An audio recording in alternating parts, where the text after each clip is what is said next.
सर्दी आ जाने के बाद तो समझ ही नहीं आता है कि इन गर्म कपड़ों को कहाँ रखा जाए।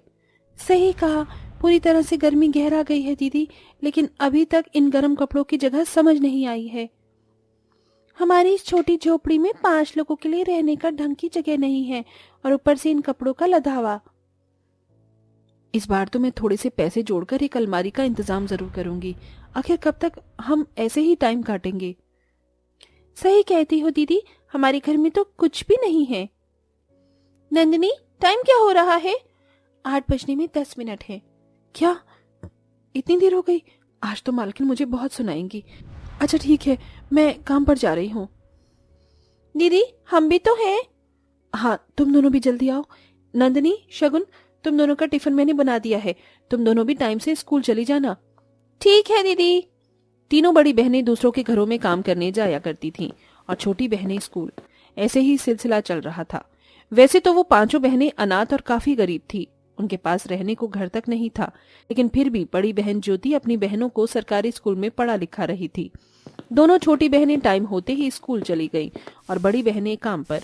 और शाम को घर लौटने के बाद, दीदी, आज हमारी मैडम ने बताया कि सरकार की तरफ से बिजली फ्री हो गई है। हैं? क्या सच? दीदी, हम कितना सोचते थे ना कि काश हमारे घर में भी कूलर हो, फ्रिज हो। अब हम भी सब कुछ लेकर आएंगे। वो सब तो ठीक है, लेकिन मुझे नहीं लगता कि सरकार इतना बड़ा फैसला लेगी। ज्योति ने ऐसे बोला ही था कि तभी बाहर से ऐलान की आवाज आई। सुनो सुनो, एक जरूरी सूचना।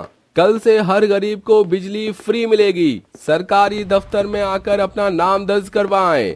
आपके घर में फ्री बिजली का कनेक्शन हो जाएगा। अरे, तुम दोनों तो ठीक कह रही थी, है ना दीदी? दीदी, आप हमारे लिए भी एक फ्रिज या कूलर ले आना। तुम अपनी दीदी के हालातों को अच्छे से जानती हो। फ्रिज या कूलर तो दोनों ही महंगी चीजें हैं, लेकिन चलो मैं एक बार ट्राई करूंगी। फ्री बिजली सुनकर 5 बहनें ही खुश थीं। अगली सुबह होते ही ज्योति और रीमा दोनों सरकारी दफ्तर जाकर फ्री बिजली मिलने वालों की लिस्ट में अपना नाम दर्ज करवाई। और उसके बाद, आज काम से छुट्टी ली है तो चल रीमा, एक नजर मारने बाजार ही चलते हैं। दीदी, ये 100-200 रुपए लेकर अगर हम बिजली के सामान की दुकान पर गए तो लोग हमारा बहुत मजाक बनाएंगे। बिजली का सामान तो बात की बात है, पहले जरूरत एक अलमारी की है। मैं सोच रही थी कि एक अलमारी खरीद लूंगी। ठीक है, तो चलिए। दोनों बड़ी बहनें बाजार में अलमारी देखने निकल गई। ज्योति को एक अलमारी पसंद आई। ये वाली काफी मजबूत सी है। भैया, कितने की है ये? ये वाली 1000 रुपए। 1000 रुपए? भैया, ये तो बहुत महंगी है। ये भले ही छोटी है, लेकिन इसमें शीशम की लकड़ी का इस्तेमाल है। और तो और ये बड़ा ही लेटेस्ट मॉडल है। खैर छोड़िए, आपको कितनी रेंज तक की अलमारी चाहिए? यही करीब 100-200 की। 100-200 रुपए? अरे एड़ा समझा है क्या?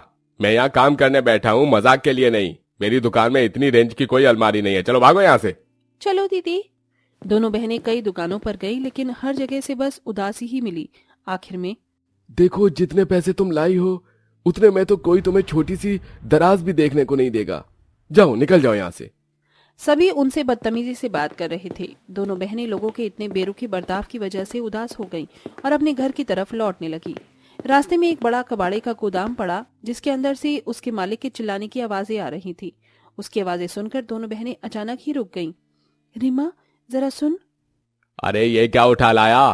क्या ये तुझे कबाड़ में लाने की चीज लगती है? फ्रिज के नाम पर तेरा पोपट बना दिया और अलमारी भेड़ दी, लेकिन तू भी अंधा है जो इसे उठा ही ले आया। अरे मालिक, मुझे तो फ्रिज बताकर ये बेचा गया था। यह कोई फ्रिज नहीं, अलमारी है। और अलमारी, वो भी घास की अलमारी। अब क्या मैं इसका अचार डालूं? सुना दीदी, अंदर कबाड़े में कोई अलमारी आ गई है।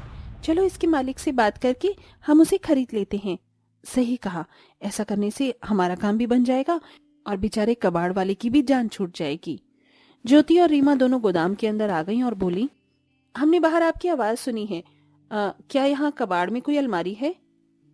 हाँ है, लेकिन तुम कौन हो? हम उस अलमारी को खरीदना चाहते हैं। फर्क नहीं पड़ता उसकी हालत कैसी है, आप हमें वो दे दीजिए। गोदाम का मालिक खुश हो गया और उसने खुशी से मात्र 100 रुपए में वो फ्रिज घास की अलमारी समझकर बेच दिया। दोनों बहनें खुशी से उसे घर पर ले आईं, लेकिन अभी तक उन्होंने उसे खोलकर नहीं देखा था। रीमा, आज तो मैं बहुत थक गई हूँ। हम इस अलमारी में कल को सारा सामान रख देंगे। ठीक है दीदी, गर्मी से तो हालत खराब हो गई। लीजिए आप दोनों, पानी ले लीजिए। तीनों बड़ी बहनें घर में ही थी, लेकिन किसी ने भी फ्रिज को खोलकर नहीं देखा। कुछ देर में दोनों छोटी बहनें स्कूल से आ गईं और अरे वाह दीदी, ये घास की क्या चीज है? ये अलमारी है। अलमारी खोलकर देखती हूँ। नंदनी ने खुशी से अलमारी को खोला, लेकिन ये क्या? उसे खोलते ही पांचों बहनें हैरान रह गईं। वो अलमारी अंदर से कोई अलमारी नहीं बल्कि फ्रिज था, जिसके अंदर बहुत सारा खाने का सामान जैसे ice cream, juice, cold drink, cake और पेस्ट्री वगैरह भरे हुए थे। और वो फ्रिज अंदर से काफी अच्छी हालत में था। ये सब क्या है? दीदी, अलमारी बताकर हमें सरप्राइज देना चाहती थी क्या आप? नहीं, हम तो इसके बारे में कुछ नहीं जानते थे। अब झूठ मत बोलिए, मैं तो इसके अंदर से ये केक निकाल रही हूँ। शगुन ने फ्रिज से केक निकाल लिया और फ्रिज का दरवाजा बंद कर दिया। इसे अभी बंद क्यों किया? मैं भी कुछ लेती। तारा ने ऐसे बोलकर फ्रिज को दोबारा खोला तो उस जगह उतना ही बड़ा एक और केक वहां हाजिर हो गया। ये देखकर पांचों बहनों को अपनी आंखों पर विश्वास नहीं हुआ। ये क्या था? लगता है दीदी ये जादुई फ्रिज है। शगुन ने ऐसा बोला ही था कि तभी फ्रिज बहुत सुनहरे रंग की रोशनी से चमकने लगा और उसका एक चेहरा और दो हाथ निकल आए और वो इंसानी आवाज में बोला, बच्ची, तुमने एकदम सही अंदाजा लगाया। मैं एक जादुई फ्रिज ही हूँ। मुझसे तुम्हें जो मांगना हो मांग लो, मैं तुम्हें सब कुछ दे सकता हूँ। अरे वाह, ये तो किसी सपने की तरह है। जादुई फ्रिज, मेरा मन ठंडी ठंडी लस्सी का हो रहा है, मुझे दो। अभी लो। फ्रिज फिर से चमका और उसके हाथों में लस्सी के गिलास आ गए। पांचों बहनों ने एक एक गिलास गर्मी में ठंडी ठंडी और गाढ़ी गाढ़ी लस्सी पी और फिर जादुई फ्रिज से और भी चीजें खाने को मांगी। बस दीदी, अब मेरे पेट में इतनी सी भी जगह नहीं है, मैं अब और नहीं खा पाऊंगी। सही कहा दीदी, मेरे तो गले तक पेट भर गया है। आज लगा कि जिंदगी में मजे किस चीज का नाम है। कुछ और चाहिए क्या लड़कियों? नहीं नहीं, अब कुछ और नहीं, मेरा पेट वरना फूट जाएगा। ठीक है, तो अब मैं भी आराम करने जा रहा हूँ। फ्रिज के आंख, नाक और मुंह वगैरह एक चमकदार रोशनी के साथ ही गायब हो गए।